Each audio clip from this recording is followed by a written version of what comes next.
Hello hi అండి, ఎలా ఉన్నారు? అందరు బాగున్నారా? అందరికీ నవరాత్రి శుభాకాంక్షలు అండి, దసరా శుభాకాంక్షలు అండి. ఇంకా 2 రోజులు, ఇంకా 4 days ఉన్నదండి. అందరూ ఎలా ఉన్నారు? అందరు బాగున్నారా? అందరూ బాగుండాలని, అందరూ మంచిగా ఉండాలని మా దేవుని కోరిక. ఇవాళ చాలా బాధగా ఉందండి. బ్యాంక్ దగ్గరికి వెళ్ళామండి. నాకు ఏమైనా పర్సనల్ లోన్ గురించి వెళితే వాళ్ళు చెప్పారండి. ఎందుకంటే నా ఇల్లు విషయం గురించి మాట్లాడడానికి వెళ్ళానండి. ఎవరైనా ఉంటే సహాయం చేయండి. ఇల్లు మా వారు మేము చెన్నైలో ఇల్లు కొనుక్కున్నామండి.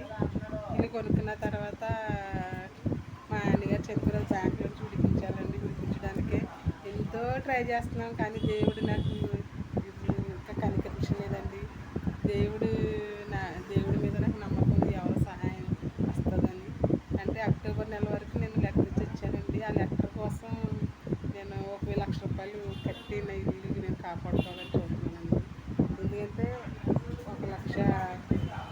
₹1,00,000 కట్టి ఆఫ్ చేసి తర్వాత మళ్ళీ ఇల్లు అమ్మిన తర్వాత ఆ, అని అన్నారండి. అన్నారని అవుతున్నామండి. అందుకని దాని గురించి చాలా బాధగా ఉందండి. ఇల్లు విడిపించాలండి.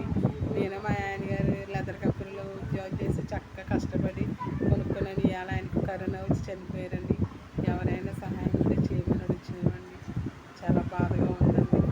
నేను ఈ వీడియో చేయడానికి కూడా ఏమన్నా నన్ను ఎవరో ఒకరు పిలుస్తారు, వీడియోలు ఏదైనా అవుతే మనకి ఏదైనా అమౌంట్ వస్తుంది అని నేను చాలా బాధగా చేస్తున్నాను. కానీ దేవుడు నాకు ఏదో ఒక విధంగా నాకు హెల్ప్ చేస్తాను. ఈ వారంలో నేను ఎదురు చూస్తున్నానండి. వస్తుందని నాకు నమ్మకం. దేవుడు నాకు చేస్తారని ప్రతి దేవుడి మీద నాకు నమ్మకం అండి. అందుకే నేను ఆలోచిస్తున్నానండి. దేవుడు నాకు ఇవ్వాలని ఆశిస్తూ మరి నా ఇల్లు విషయం కొంచెం ఎవరైనా సహాయం చేస్తారని